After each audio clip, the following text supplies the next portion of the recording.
That's right, Dave. The two-quarterback system has really been working for Oklahoma State this season, and it all starts off the field. Teammates and coaches say that Rudolph and Walsh are unselfish, putting the team first and just caring about victory. But on the field, Rudolph is known as the passing quarterback, but he had a 40-yard rush against West Virginia. Walsh is known as the running quarterback, but he has the longest passing touchdown for Oklahoma State this season.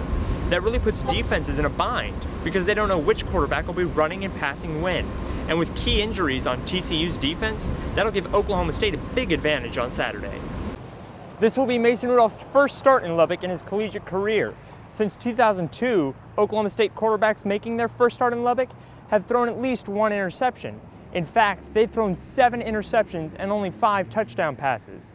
In Big 12 play this year, Mason Rudolph has only thrown 5 touchdown passes and 6 interceptions. And winning that turnover battle in Lubbock is crucial to winning the game. Since 2002, the team that won the turnover battle went on to win the game. So if Mason Rudolph can hold on to the football, that'll give Oklahoma State the best chance at winning. Well, Dave, I really think that Saturday's matchup comes down to Trayvon Boykin against the Oklahoma State defensive line. In Boykin's last 2 trips to Stillwater, the defense has held him to fewer than 50 yards rushing. This season, when Boykin went up against Texas Tech, the worst Big 12 rushing defense, he only got 42 yards, and Texas Tech almost came away with the upset. With Jimmy being questionable for Saturday, it'll really come down to Emmanuel Ogbah, who has 9 sacks, 13.5 tackles for loss, and 14 quarterback hurries this season. If he can get to Boykin early, it'll give Oklahoma State a chance at victory. The most intriguing matchup on Saturday pits the Texas Tech offense up against the Oklahoma State defense. Through Big 12 play this season, Texas Tech has the second best scoring offense, while Oklahoma State has the second best scoring defense. For Texas Tech, Patrick Mahomes has thrown for almost 3,000 yards. In fact, Texas Tech is the only team in the Big 12 to average more than 400 yards passing per game. But he'll be dealing with a lot of quarterback hurries from Emmanuel Ogbah and Jimmy Bean. Oklahoma State leads the Big 12 with 27 sacks this season. Whichever one wins this matchup might just be the one that wins the game on Saturday.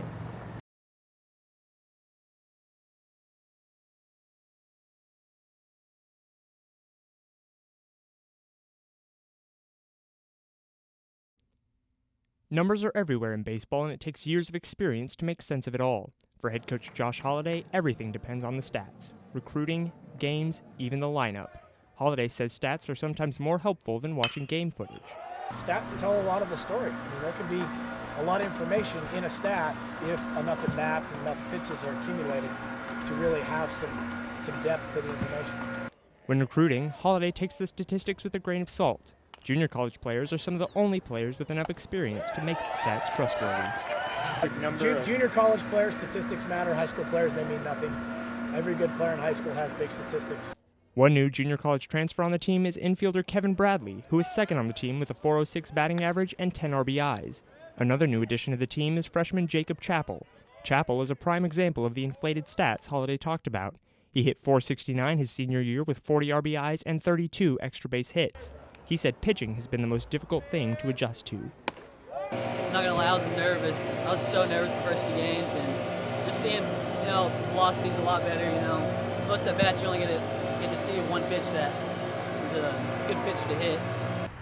When a player steps into the batter's box, balls are coming in at more than 80 miles an hour. It takes hours of practice to perfect the timing and win games. That's why the Cowboys' Big 12 run last year shows just how deep the roster went.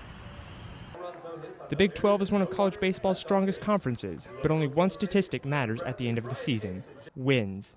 Wins come down to the offensive stats, and last year the Cowboys led the Big 12 in home runs, walks, and total runs. The Cowboys lost 2 of the more explosive bats from last season in Tanner Credemeyer and Zach Fish, but are still producing at a high level. And the arrival of some junior college transfers and some talented freshmen should help them defend their Big 12 title.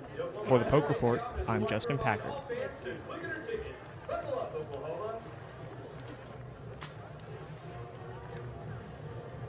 The Cowboys are on a 4-game losing streak where they've been outscored 152-40. However, the Cowboys are still confident they can get that 6th win and make it to a bowl game. We'll approach this game the same way we've approached every game with a good attitude and go into this week with a great amount of effort. And the goal is to win this game. Oklahoma State will have to slow down the #1 offense in the nation in the Baylor Bears. Quarterback Bryce Petty has thrown for nearly 2,500 yards and only 3 interceptions.